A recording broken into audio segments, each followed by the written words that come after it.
Assalamualaikum warahmatullahi wabarakatuh. Kami dari kelompok 6 yang beranggotakan Eli Nurjanah, M. Fajri Ramadan, Rona Andini, Salsabila Novriyanti, dan saya sendiri Sylvia Oktaviani sebagai moderator.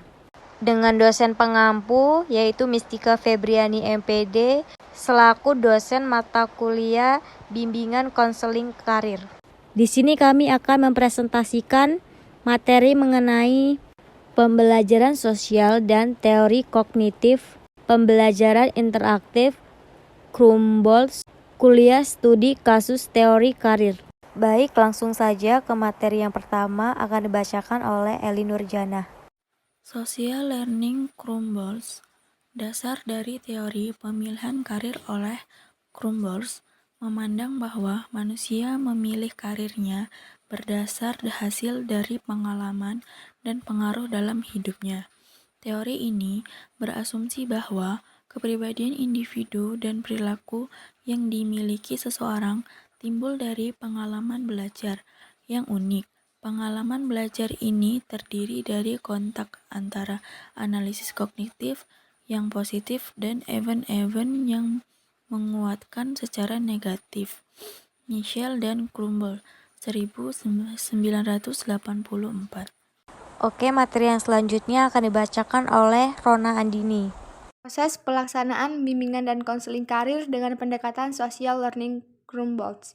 Layanan bimbingan konseling dalam bidang karir dapat diberikan oleh konselor untuk mengarahkan arah perencanaan karir atau pengambilan keputusan karirnya.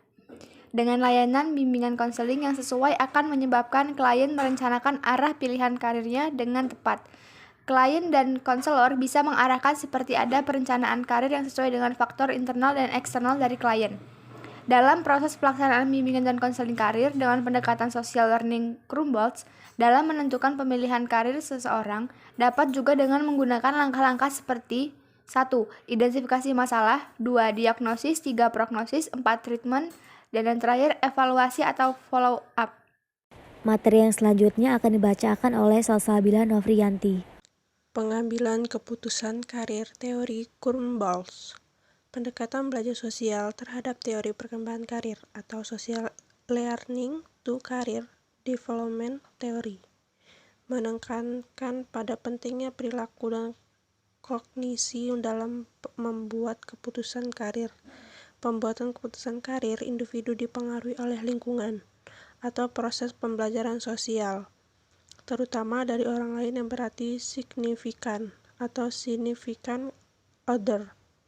Dalam mengambil keputusan karir, individu dapat mengamati, meniru, dan mencontoh orang-orang yang ada di sekelilingnya. Jika apa yang diamati sesuai dengan keinginan individu, maka apa yang diamatinya itu dapat direalisasikan menjadi sebuah perilaku.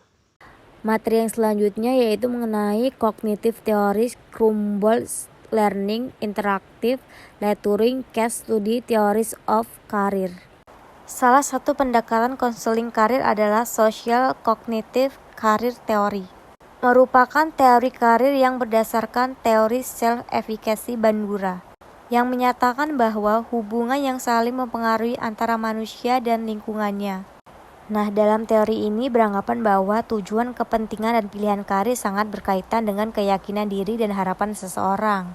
Materi yang selanjutnya yang terakhir akan dibacakan oleh Fajri.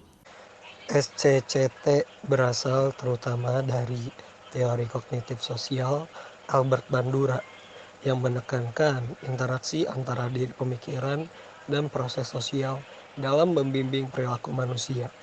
SCCT telah terbukti sangat heuristik, menemukan aplikasi dalam berbagai domain psikososial seperti prestasi pendidikan, perilaku kesehatan, manajemen organisasi, dan reaktif efektif.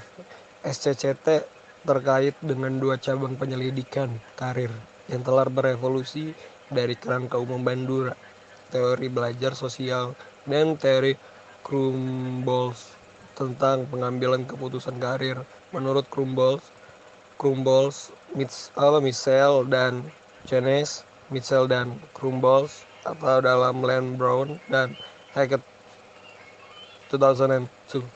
Demikianlah presentasi dari kelompok kami. Saya akhiri. Wassalamualaikum warahmatullahi wabarakatuh.